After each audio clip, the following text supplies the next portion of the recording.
ബൈബിളിലൂടെ ഒരു തീർത്ഥാടനം എന്ന പഠന പരമ്പരയുടെ പുത്തൻ എപ്പിസോഡിലേക്ക് ഏവർക്കും സ്വാഗതം.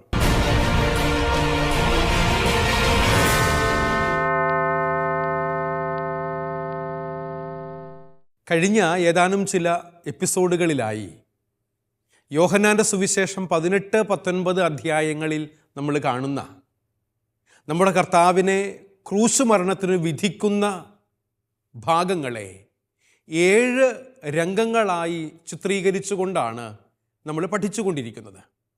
അതിൽ 7-ാം രംഗം, അവസാനത്തെ രംഗം, യോഹന്നാൻ്റെ സുവിശേഷം 19-ാം അധ്യായം 13 മുതൽ 16a വരെയുള്ള വചനഭാഗങ്ങൾ പീലാത്തോസിൻ്റെ കൊട്ടാരത്തിന് പുറത്ത് നടക്കുന്ന വചനഭാഗങ്ങളാണ് നമ്മൾ പഠിച്ചുകൊണ്ടിരിക്കുന്നത്.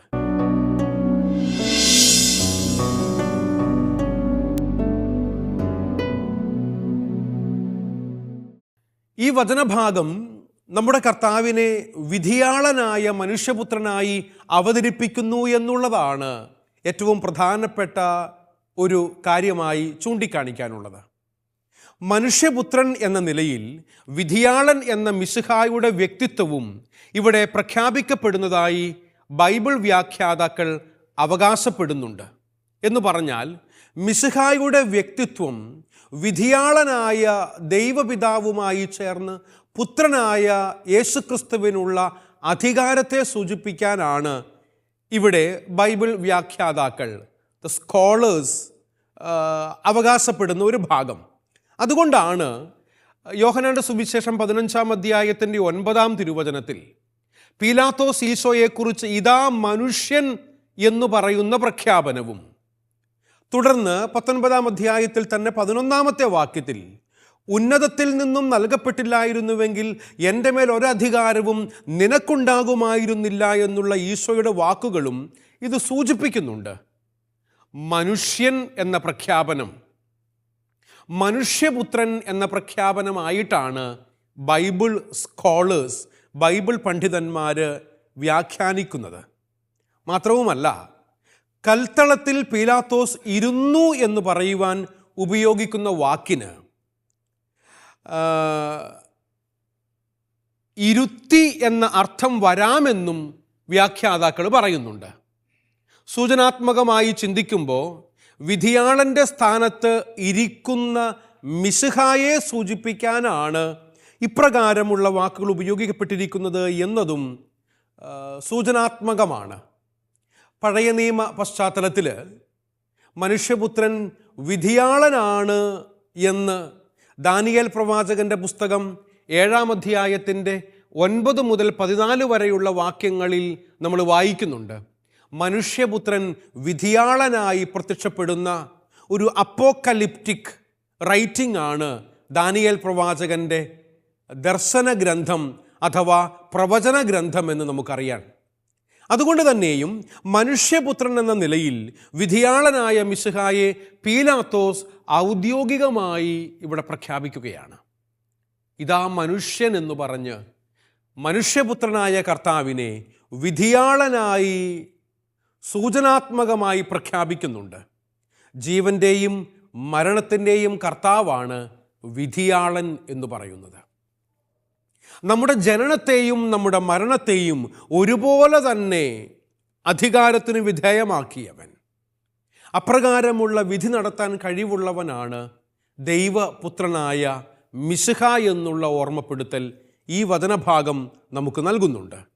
മരണശിക്ഷയ്ക്ക് സ്വയം വിധേയനാകുന്നതിലൂടെ മനുഷ്യകുലത്തിന് ജീവൻ പ്രദാനം ചെയ്യുന്നവനായും ജീവൻ്റെയും മരണത്തിൻ്റെയും അധിനാഥൻ അഥവാ വിധികർത്താവായും മിശിഹ ഇവിടെ പ്രഖ്യാപിക്കപ്പെടുന്നു എന്നുള്ളതാണ് യാഥാർത്ഥ്യം. അതുകൊണ്ട് തന്നെയും ജീവൻ്റെയും മരണത്തിൻ്റെയും നാഥനായ ദൈവം, ഇങ്ങനെയാണല്ലോ പലപ്പോഴും ദൈവപുത്രനായ മിശിഹായെ ദൈവവചനവും വചനവ്യാഖ്യാതാക്കളും നമ്മളെ പഠിപ്പിക്കുന്നത്. അതുകൊണ്ട് ഈ വചനഭാഗം നമ്മളെ ഓർമ്മപ്പെടുത്തുന്ന ഇതാ മനുഷ്യൻ എന്നുള്ള പീലാത്തോസിൻ്റെ വാക്കുകൾ വലിയ ദൈവശാസ്ത്രപരമായ അർത്ഥതലങ്ങളുള്ള വാക്യമാണ് എന്നുള്ള ഓർമ്മപ്പെടുത്തൽ ഇതോടൊപ്പം തന്നെയും പ്രിയപ്പെട്ടവരെ നമുക്കൊക്കെ മനസ്സിലാക്കാൻ സാധിക്കുന്ന കാര്യമാണ്. കാരണം മനുഷ്യപുത്രൻ വിധിയാളനായി പഴയ നിയമ ഗ്രന്ഥം മുതലേ തന്നെയും അവതരിപ്പിക്കപ്പെട്ടിട്ടുണ്ട്. കർത്താവ് തന്നെയും പറയുന്നുണ്ട്, എൻ്റെ ലോകം ഐഹികമല്ല, എന്ന് ഈ ലോകത്തിൽ നിലനിൽക്കുന്നതല്ല, ഇത് ദൈവരാജ്യവുമായി ബന്ധപ്പെട്ടുള്ളതാണ് എന്നുള്ള കർത്താവിൻ്റെ പരാമർശം നമ്മളെ ഓർമ്മപ്പെടുത്തുന്നതും ഇപ്രകാരമുള്ള വിധിയാളനായ കർത്താവിനെക്കുറിച്ചുള്ള ജീവൻ്റെയും മരണത്തിൻ്റെയും മേൽ അധികാരമുള്ളവനായ ഈ ലോകത്തിൻ്റെയും സ്വർഗലോകത്തിൻ്റെയും അധികാരിയായ ദൈവത്തെക്കുറിച്ചുള്ള പരാമർശമാണ് എന്ന് നമുക്ക് മനസ്സിലാക്കാൻ സാധിക്കും. സഹോദരങ്ങളെ, ഈ കഴിഞ്ഞ എപ്പിസോഡുകളിലൊക്കെയും നമ്മൾ മനസ്സിലാക്കിയത് കർത്താവിനെ വിധിക്കുന്ന, ചോദ്യം ചെയ്യുന്ന, പീഡാനുഭവ രംഗങ്ങളിലേക്ക് അവനെ നയിക്കുന്ന യോഹന്നാന്റെ സുവിശേഷം 18-19 അധ്യായങ്ങളിലെ വചനഭാഗങ്ങളെ 7 വ്യത്യസ്തങ്ങളായ രംഗങ്ങളായി ഒരു നാടകത്തിലേത് എന്നതുപോലെ നമ്മൾ അവതരിപ്പിക്കാൻ വേണ്ടി ശ്രമിക്കുകയായിരുന്നു. പഠന ഭംഗിക്കു വേണ്ടിയും കൃത്യതയോടുകൂടെയുള്ള ശാസ്ത്രീയമായ പഠനത്തിനു വേണ്ടിയിട്ടുമാണ് ഇപ്രകാരം 7 രംഗങ്ങളായി വിഭജിച്ചുകൊണ്ട് കർത്താവിൻ്റെ വിധി പ്രസ്താവവുമായി ബന്ധപ്പെട്ടുള്ള ചോദ്യം ചെയ്യലിനെക്കുറിച്ച് നമ്മൾ മനസ്സിലാക്കാൻ വേണ്ടി ശ്രമിച്ചത്. ഇനി നമുക്ക് ഈ വചനഭാഗങ്ങളുടെ വിചിന്തനത്തിലേക്ക് പ്രവേശിക്കാം. ആദ്യം മുതലേ നമ്മൾ യോഹന്നാന്റെ സുവിശേഷം പഠിച്ചു തുടങ്ങിയപ്പോൾ തന്നെയും ആദ്യം നമ്മൾ വചന വ്യാഖ്യാനം നടത്തുകയും അതിനെ തുടർന്ന് വചന വിചിന്തനത്തിലേക്ക് നമ്മൾ പ്രവേശിക്കുകയും ചെയ്യുന്ന രീതിയാണ് അവലംബിച്ചു വന്നത്. അതിൽ രണ്ടാമത്തെ ഭാഗമാണ് വിചിന്തനം എന്ന് പറയുന്നത്. എന്നോട് വ്യക്തിപരമായി ഈ വാക്കുകളിലൂടെ, ഈ വാക്യങ്ങളിലൂടെ യോഹന്നാൻ സുവിശേഷകൻ കമ്മ്യൂണിക്കേറ്റ് ചെയ്യുന്നത് എന്താണ് എന്ന് മനസ്സിലാക്കാൻ വേണ്ടിയിട്ടുള്ള ശ്രമമാണ് വിചിന്തനം എന്ന് പറയുക. ഓരോ ക്രൈസ്തവൻ്റെയും ജീവിതം ലോകത്തിന് വെളിച്ചമാകേണ്ടതാണ് എന്നുള്ള ഈശോയുടെ സുചിന്തിതമായ കാഴ്ചപ്പാട് യോഹന്നാൻ സുവിശേഷകൻ പ്രകാശമായ ഈശോയെ അവതരിപ്പിക്കുന്നതിലൂടെ നമുക്ക് നൽകുന്നുണ്ട്. വിശുദ്ധ മത്തായിയുടെ സുവിശേഷത്തിൽ ഈശോ ഇത് വ്യക്തമായി പറയുന്നുമുണ്ട്. മത്തായിയുടെ സുവിശേഷം 5-ാം അധ്യായത്തിൻ്റെ 14-ാം തിരുവചനത്തിൽ സ്ക്രീനിൽ നമുക്ക് കാണാൻ സാധിക്കുന്ന ഒരു വാക്യം, നിങ്ങൾ ലോകത്തിൻ്റെ പ്രകാശമാണ്.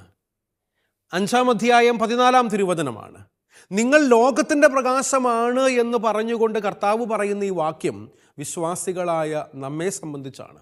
അതുകൊണ്ട് തന്നെയും ഓരോ ക്രൈസ്തവൻ്റെയും ജീവിതം ഈ ലോകത്തിന് പ്രകാശമാകാൻ, വെളിച്ചമാകാൻ വേണ്ടിയിട്ടുള്ളതാണ് എന്നുള്ള ഓർമ്മപ്പെടുത്തൽ യോഹന്നാൻ ശ്ലീഹായുടെ സുവിശേഷത്തിലും ഇപ്രകാരം തന്നെയുള്ള ഒരു സൂചന 9-ാം അധ്യായത്തിൻ്റെ 4-ാം തിരുവചനത്തിലുണ്ട് എന്നുള്ളതും നമുക്ക് മനസ്സിലാക്കാൻ സാധിക്കും. എന്നെ അയച്ചവൻ്റെ പ്രവൃത്തികൾ പകലായിരിക്കുവോളം നാം ചെയ്യേണ്ടിയിരിക്കുന്നു എന്നാണ് യോഹന്നാൻ പറയുന്നത്. പകലായിരിക്കുവോളം എന്ന് പറഞ്ഞാൽ വെളിച്ചമുള്ളിടത്തോളം നമ്മളെല്ലാവരും അയച്ചവൻ്റെ പ്രവൃത്തി, ദൈവപിതാവിൻ്റെ പ്രവൃത്തി എന്ന് പറഞ്ഞാൽ പ്രകാശത്തിൻ്റെ പ്രവൃത്തികൾ ചെയ്യാൻ വേണ്ടി വിളിക്കപ്പെട്ടവരാണ്. വെളിച്ചമാകാൻ വിളിക്കപ്പെട്ടവരാണ് ഞാനും നിങ്ങളും. ക്രൈസ്തവ കത്തോലിക്ക വിശ്വാസികളായി മാമുദീസ സ്വീകരിക്കുന്നതിലൂടെ നമ്മൾ സ്വന്തമാക്കുന്നത് എന്ന് നമ്മളെ ഓർമ്മപ്പെടുത്തുന്നുണ്ട് ഈ തിരുവചനങ്ങളൊക്കെയും. എങ്ങനെയാണ് നാം ലോകത്തിൻ്റെ പ്രകാശമാകേണ്ടതെന്നും അവിടെ സൂചനയുണ്ട്. ജീവിതകാലം മുഴുവനും ദൈവഹിതപ്രകാരമുള്ള ജീവിതവും പ്രവൃത്തികളും കാഴ്ചവെച്ചുകൊണ്ടാണ് നാം ലോകത്തിൻ്റെ പ്രകാശമാകേണ്ടത്.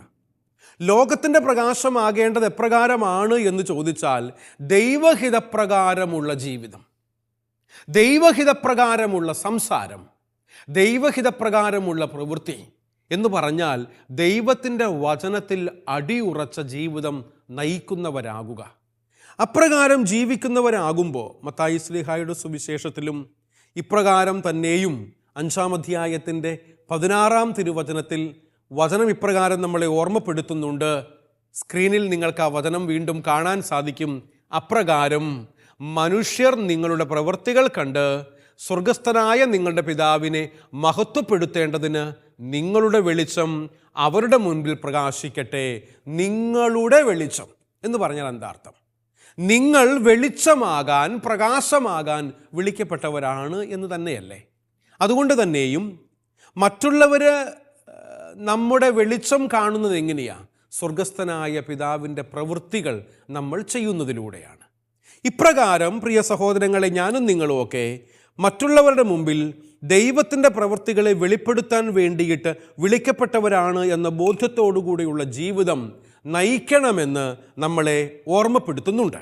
മിശിഹായിൽ വിശ്വസിക്കുന്നവരുടെ സമൂഹമായ സഭ തന്നെയാണ് മിശിഹായുടെ രാജ്യമെന്ന് നമുക്ക് മനസ്സിലാക്കാൻ സാധിക്കണം. മിശിഹായുടെ രാജ്യം എന്ന് പറഞ്ഞാൽ ദൈവരാജ്യമാണ്, ദ കിങ്ഡം ഓഫ് ഗോഡ്, സ്വർഗരാജ്യമെന്നും അതിനെ നമ്മൾ വിളിക്കുന്നുണ്ട്. അതുകൊണ്ട് തന്നെയും സഭയാകുന്ന ഈ രാജ്യത്തിന്മേൽ ഭരണം നടത്തുന്ന രാജാവാണ് താനെന്ന് ഈശോ വ്യക്തമാക്കുകയാണ്. ഈ ലോകത്തിൻ്റെയും സ്വർഗലോകത്തിൻ്റെയും അധിപതിയായ ദൈവത്തിൻ്റെ അധികാര പരിധിയിൽ പെടുന്നവയാണ് എന്നും ദൈവരാജ്യത്തിൻ്റെ കൂദാശയാകുന്ന സഭയുടെ അംഗങ്ങൾ സത്യമാകുന്ന മിശിഹായെ സ്വീകരിച്ചവരാണ് എന്നും സത്യത്തിൽ നിന്നുള്ളവരാണ് എന്നും നമ്മളെ ഓർമ്മപ്പെടുത്തുന്നു. അതുകൊണ്ട് തന്നെയും ദൈവവുമായുള്ള നമ്മുടെ ബന്ധത്തെ കൃത്യമായി മനസ്സിലാക്കാൻ വേണ്ടിയിട്ടുള്ള പരിശ്രമം നമ്മൾ വ്യക്തിപരമായി ഓരോരുത്തരും ചെയ്യേണ്ടതാണ്. കാരണം എന്താണെന്നറിയാവോ? ഈശോ എന്തിനാ ശിഷ്യന്മാരെ വിളിച്ചത്? മർക്കോസിൻ്റെ സുവിശേഷം 3-ാം അധ്യായം 13 മുതൽ വാക്യങ്ങൾ. പിന്നീട് അവൻ മലമുകളിലേക്ക് കയറി തനിക്കിഷ്ടമുള്ളവരെ അടുക്കലേക്ക് വിളിച്ചു. അവർ അവൻ്റെ അടുക്കലേക്ക് ചെന്നു, തന്നോട് കൂടെ ആയിരിക്കുന്നതിനും. ഇതാണ് ഒന്നാമത്തെ കാര്യം, കൂടെ ആയിരിക്കുക, ടു ബി വിത്ത്. വിളിക്കുന്നവനോട് കൂടെ ഇരിക്കുക എന്നുള്ളതാണ് നമ്മളെക്കുറിച്ചുള്ള ദൈവഹിതം. ഞാനും നിങ്ങളുമൊക്കെ ദൈവത്താൽ വിളിക്കപ്പെട്ടവരാണ് എങ്കിൽ പ്രിയപ്പെട്ടവർ, അവനോട് ചേർന്നിരിക്കുക, അവൻ്റെ പക്ഷം പിടിക്കുക, അവൻ പറയുന്നതനുസരിച്ച് ജീവിക്കാൻ വേണ്ടിയിട്ട് പരിശ്രമിക്കുക, ജീവിതം അങ്ങനെ ക്രമപ്പെടുത്തുക എന്നുള്ളതാണ് ദൈവം നമ്മളിൽ നിന്നും ആവശ്യപ്പെടുന്നത് എന്ന് മനസ്സിലാക്കാൻ സാധിക്കുമ്പോഴാണ് പ്രിയപ്പെട്ടവരെ ഈ രാജ്യത്തിലേക്ക് അവർ പ്രവേശിക്കുന്നത് എന്ന് പറഞ്ഞാൽ സ്വർഗരാജ്യത്തിലേക്കുള്ള പ്രവേശനം, സഭയാകുന്ന മിശിഹായുടെ മൗതിക ശരീരത്തിലേക്കുള്ള പ്രവേശനം മാമോദീസായിലൂടെയാണ് സാധ്യതമാകുന്നത് എന്ന് നമുക്ക് മനസ്സിലാക്കാൻ സാധിക്കും. പ്രവേശക കൂദാശ എന്നറിയപ്പെടുന്ന ദ സാക്രമെന്റ് ഓഫ് ബാപ്റ്റിസം മാമോദീസായിലൂടെയാണ് ഞാനും നിങ്ങളുമൊക്കെ സഭാംഗങ്ങളായിത്തീരുന്നത്. സഭയുടെ അംഗമായി തീരുന്നതിലൂടെ സ്വർഗരാജ്യത്തിലേക്കുള്ള ചവിട്ടുപടിയിന്മേലാണ് നമ്മൾ. സഭാംഗമായി എന്നതുകൊണ്ട് മാത്രം നമ്മളൊക്കെ സ്വർഗത്തിൽ എത്തിച്ചേരുമെന്നല്ല കേട്ടോ ഞാൻ പറയുന്നത്. നീതിയുക്തമായി ദൈവവചനത്തിനനുസൃതമായി ദൈവത്തോട് ചേർന്ന് ജീവിക്കുന്നതിലൂടെയാണ് ഞാനും നിങ്ങളും ആ പാതയിൽ എത്തിച്ചേരുക. അപ്പോൾ അതിൻ്റെ ചവിട്ടുപടിയിന്മേൽ കയറി നിൽക്കുകയാണ് നമ്മൾ, അല്ലെങ്കിൽ നമ്മളെ കയറ്റി നിർത്തിയിരിക്കുകയാണ് മാമോദീസ സ്വീകരിക്കുന്നതിലൂടെ. പലപ്പോഴും നമ്മളൊക്കെ കുഞ്ഞുനാളിലാണ്, ജനിച്ചു കഴിഞ്ഞ് ഏതാനും ദിവസങ്ങൾക്കുള്ളിൽ തന്നെ മാമോദീസ സ്വീകരിക്കും. എന്ന് പറഞ്ഞാൽ നമ്മുടെ കാർന്നോന്മാർ, മാതാപിതാക്കന്മാർ പരമ്പരാഗതമായി ചെയ്തു വരുന്നൊരു രീതിയുടെ ഭാഗമാണ് കുഞ്ഞുനാളിലെ നമ്മളെ സ്വർഗരാജ്യത്തിലേക്കുള്ള ചവിട്ടുപടിയാകുന്ന സഭയിൽ മാമോദീസായിലൂടെ കയറ്റി നിർത്തുന്നു. അവരവരുടെ ഉത്തരവാദിത്വം നിർവഹിച്ചു കഴിഞ്ഞു. ഇനി ആ ചവിട്ടുപടിയിന്മേൽ നിന്നും സ്വർഗരാജ്യത്തിലേക്ക് നീ നടന്നെടുക്കണോ വേണ്ടയോ എന്നുള്ളത് നിന്റെ വ്യക്തിപരമായ തീരുമാനത്തിൻ്റെ ഭാഗമാണ്. അതുകൊണ്ട് പ്രകാശമാകുന്ന കർത്താവിനോട് ചേർന്നു നിന്ന് നീതിയിലും സത്യത്തിലും ജീവിക്കാൻ പരിശ്രമിക്കുമ്പോഴാണ് നമ്മൾ മാമോദീസായിലൂടെ സഭയുടെ വിശ്വാസത്തിലേക്ക് പ്രവേശിപ്പിക്കപ്പെടുന്നത് വഴിയായി സ്വർഗരാജ്യം ലക്ഷ്യമാക്കി ജീവിക്കാൻ വേണ്ടി തുടങ്ങുന്നത്. ഈ വിശ്വാസത്തിൽ പരിശീലിപ്പിക്കപ്പെട്ട് സത്യത്തിന് സാക്ഷ്യം വഹിക്കുന്നവരാകാൻ എല്ലാ ക്രൈസ്തവരും വിളിക്കപ്പെട്ടിട്ടുണ്ട്. ക്രിസ്ത്യാനി എന്ന് പറഞ്ഞാൽ ക്രിസ്തുവിൻ്റെ അനുയായിയാണ്. The one who follows Christ. കർത്താവിൻ്റെ പുറകെ നടക്കാൻ വിളിക്കപ്പെട്ടവരാണ് എന്ന ബോധ്യം വരുമ്പോഴാണ് പ്രിയപ്പെട്ടവരെ ഞാനും നിങ്ങളുമൊക്കെ ദൈവത്തിൻ്റെതായി മാറുന്നത് എന്ന് മനസ്സിലാക്കുക. അതുകൊണ്ട് തന്നെ ഈ നമ്മളെക്കുറിച്ചുള്ള ദൈവഹിതം എന്ന് പറയുന്നത് ക്രിസ്തുവിനെ അനുകരിക്കുന്നവരാകുക എന്നുള്ളതാണ്. എങ്ങനെയാണ് ക്രിസ്തുവിനെ അനുകരിക്കാൻ സാധിക്കുന്നത്? കർത്താവ് വളരെ മനോഹരമായി പറയുന്നുണ്ട്, ദൈവവചനം കേൾക്കുകയും അതനുസരിച്ച് ജീവിക്കുകയും ചെയ്യുന്നവൻ പാറപ്പുറത്ത് ഭവനം പണിതവന് തുല്യമാണ്. കൊടുങ്കാറ്റ് അടിച്ചു, തിരമാലകൾ ഉണ്ടായി, പക്ഷേ പാറപ്പുറത്ത് അടിസ്ഥാനമിട്ട് പണിത ഭവനം തകർന്നു വീണില്ല, നശിച്ചു പോയില്ല എന്ന് വചനം പറഞ്ഞിട്ട് കൂട്ടിച്ചേർക്കുന്നുണ്ട്, ദൈവവചനം കേട്ടിട്ടും അതനുസരിച്ച് ജീവിക്കാതിരിക്കുന്നവർ മണൽപ്പുറത്ത് അടിസ്ഥാനമിട്ട് ഭവനം പണിതവർക്ക് തുല്യമാണ്. കാറ്റടിക്കുകയും തിരമാലകൾ ആഞ്ഞു വീശുകയും ചെയ്യുമ്പോൾ മണൽപ്പുറത്ത് പണിത വീടുകൾ നിലംപൊത്തും നശിച്ചു പോകും. പ്രിയപ്പെട്ടവരെ, നീ എവിടെയാണ് നങ്കൂരമിട്ടിരിക്കുന്നത്? നീ എവിടെയാണ് അടിസ്ഥാനമിട്ടിരിക്കുന്നത് എന്നുള്ളതാണ് ചോദ്യം.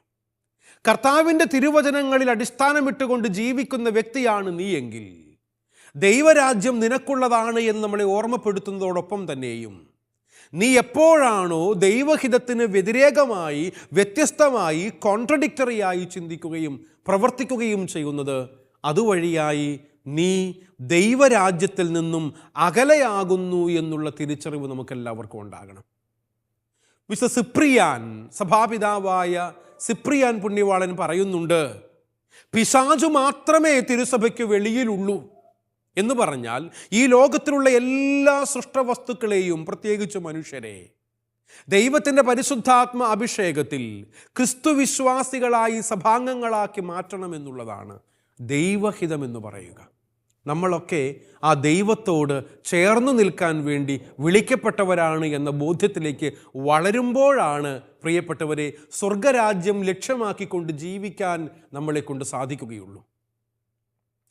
ഫ്രാൻസിസ് മാർപ്പാപ്പ 2025 ദ ഗ്രേറ്റ് ജൂബിലി ഇയർ ആയിട്ട് പ്രഖ്യാപിച്ചുകൊണ്ട് അദ്ദേഹം പറഞ്ഞു, we are pilgrims of hope.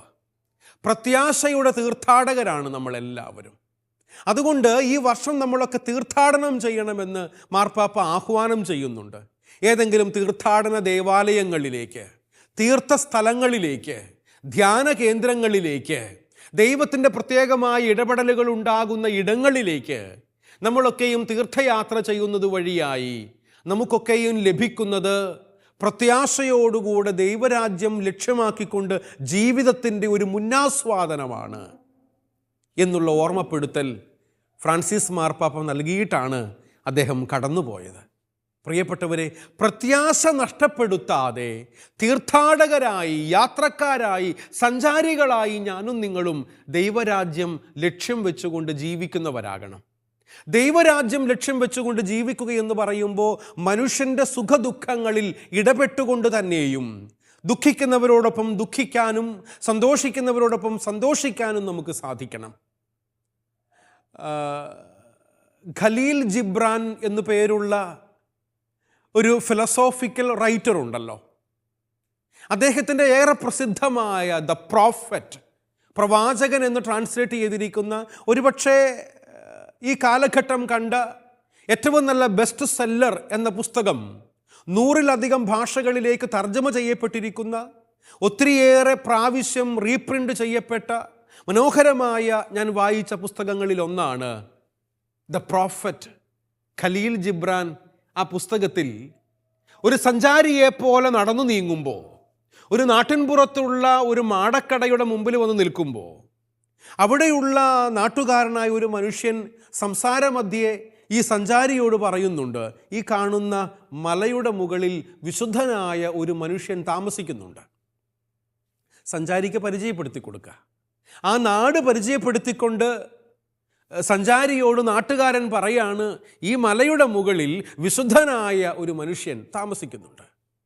അപ്പോൾ ഉടനെ തന്നെ ജ്ഞാനിയായ ഈ സഞ്ചാരി ആ നാട്ടുകാരനോട് പറയുന്നുണ്ട്, നിങ്ങൾ പറയുന്ന കാര്യം ഞാൻ വിശ്വസിക്കാം, പക്ഷേ ഒരു കണ്ടീഷനുണ്ട്. എന്താണെന്നറിയാവോ? എൻ്റെ അമ്മ മരിക്കുമ്പോൾ കുന്നിറങ്ങി വന്ന് എന്നോടൊപ്പം അമ്മയുടെ മരണശയ്യക്കരികിലിരുന്നു കൊണ്ട് എന്നോടൊപ്പം കരയുന്നുവെങ്കിൽ, എൻ്റെ പെങ്ങളുടെ കല്യാണം നടക്കുമ്പോൾ ആ കല്യാണ രാവിൽ കുന്നിറങ്ങി വന്ന് അവൻ എന്നോടൊപ്പം സംഗീതം ആലപിച്ച് നൃത്തം ചെയ്യുന്നുവെങ്കിൽ അവനൊരു വിശുദ്ധനാണെന്ന് ഞാൻ പറയും. എത്രമാത്രം അർത്ഥഗർഭമായ വാക്കുകളാണെന്ന് നോക്കിക്കേ. ആ കുന്നിൻ മുകളിലിരിക്കുന്ന സന്യാസി അല്ലെങ്കിൽ മനുഷ്യൻ വിശുദ്ധനാണ് എന്ന് നാട്ടുകാരൻ പറയുമ്പോൾ സഞ്ചാരി പറയാണ്, എൻ്റെ ദുഃഖങ്ങളിൽ എന്നോടൊപ്പം അവൻ ദുഃഖിക്കുകയും എൻ്റെ സന്തോഷങ്ങളിൽ എന്നോടൊപ്പം സന്തോഷിക്കുകയും ചെയ്യുന്നുവെങ്കിൽ, അതിനുവേണ്ടി അവൻ കുന്നിറങ്ങി വന്ന് എന്നോടൊപ്പം പങ്കിടുന്നുവെങ്കിൽ, എൻ്റെ ദുഃഖങ്ങൾ പങ്കിടുന്നുവെങ്കിൽ, എൻ്റെ സന്തോഷങ്ങൾ പങ്കിടുന്നുവെങ്കിൽ അവനൊരു വിശുദ്ധനാണെന്ന് ഞാൻ പറയും.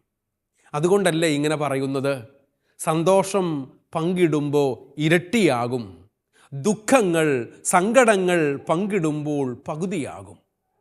പ്രിയപ്പെട്ടവരെ, നമുക്കൊക്കെ ആത്മാർത്ഥമായ സുഹൃത്തുക്കൾ ഉണ്ടാകണം. എന്തിനാ? കൂടെ സന്തോഷിക്കാൻ, കൂടെ സങ്കടപ്പെടാൻ. ഇംഗ്ലീഷിലെ എംപതി എന്ന വാക്കുകൊണ്ടാണ് ഇതിനെ കാണിക്കുന്നത്. സിമ്പതി അല്ല, മറിച്ച് മറ്റുള്ളവരോട് കൂടെയായിരിക്കാൻ, അപ്രകാരം കൂടെയായിരിക്കുന്ന ക്രിസ്തുവിനെയാണ് ഞാനും നിങ്ങളും ക്രിസ്ത്യാനി എന്ന നിലയിൽ അനുഗമിക്കുന്നത് എന്ന് തിരിച്ചറിയുക.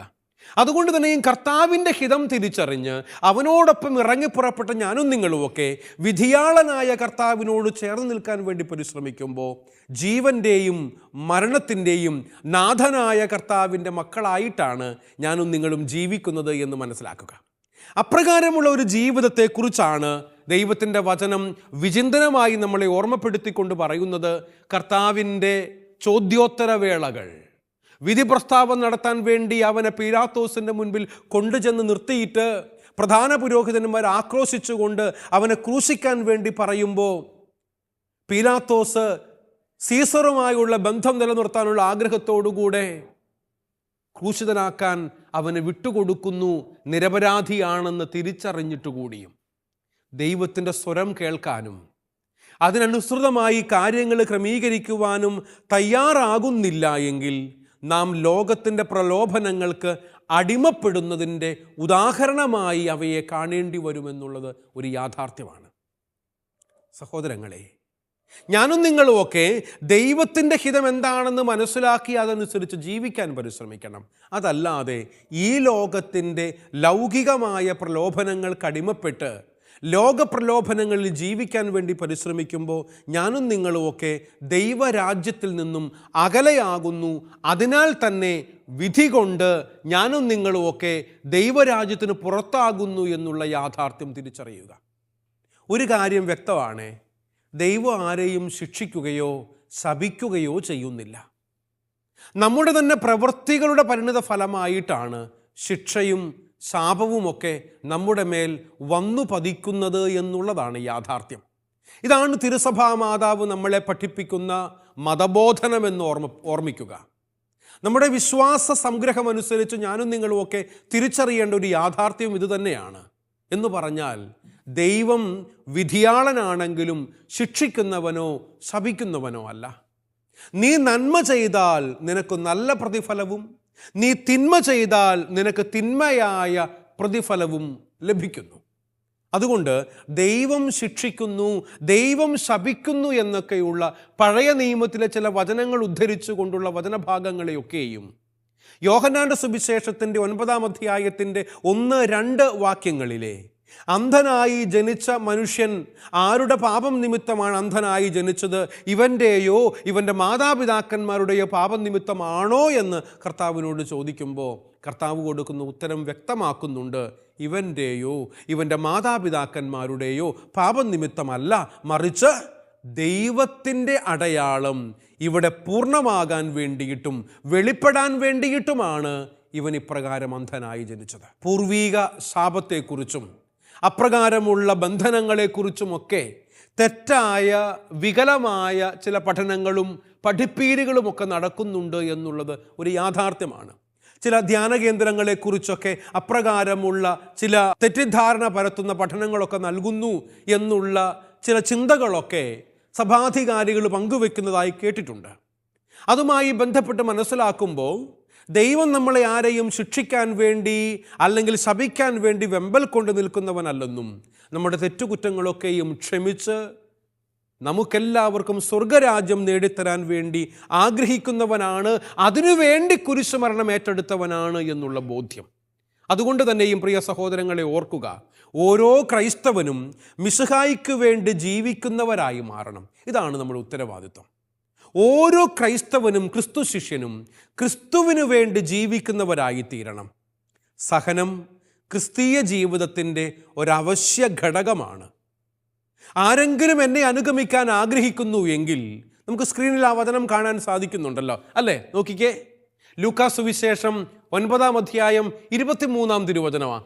ആരെങ്കിലും എന്നെ അനുഗമിക്കാൻ ആഗ്രഹിക്കുന്നെങ്കിൽ അവൻ സ്വയം ത്യജിച്ച് അനുദിനം തൻ്റെ കുരിശുമെടുത്ത് എന്നെ അനുഗമിക്കട്ടെ. ഇതാണ് ക്രിസ്തു അനുകരണം എന്ന് പറയുന്നത്. നമ്മുടെ സഹനങ്ങളെയും ദുഃഖങ്ങളെയും പരാജയങ്ങളെയും വേദനകളെയും രോഗങ്ങളെയും നൊമ്പരങ്ങളെയും ഒക്കെ ഏറ്റെടുത്തുകൊണ്ട് ക്രിസ്തുവിൻ്റെ പുറകെ നടക്കാൻ സാധിക്കുമ്പോൾ സഹനം ക്രിസ്തീയ ജീവിതത്തിൻ്റെ അവശ്യ ഘടകമാണ് എന്ന് നമുക്ക് മനസ്സിലാകും. അതുകൊണ്ട് തന്നെയും ശിഷ്യത്വത്തിൽ ഈശോയെ അനുഗമിക്കുന്നവർക്ക് ഇത് കൂടുതൽ പ്രസക്തമാവുകയും ചെയ്യുകയാണ്. സഹനം ക്രിസ്ത്യാനിയുടെ ജന്മാവകാശമാണ്. സഹനങ്ങളെ നഷ്ടപ്പെടുത്തി കളയരുത്. സഹനങ്ങളെ രക്ഷാകരമാക്കാൻ സഹനങ്ങളെ സ്വീകരിക്കുകയാണ്, ദൈവഹിതപ്രകാരമാണ് എന്ന് മനസ്സിലാക്കുകയാണ് എന്ന് തിരിച്ചറിയുക. ദൈവത്തിൻ്റെ അനുഗ്രഹവും സംരക്ഷണവും ഏവരോടും കൂടെ ഉണ്ടാകട്ടെ എന്ന് ആശംസിക്കുന്നു, പ്രാർത്ഥിക്കുന്നു.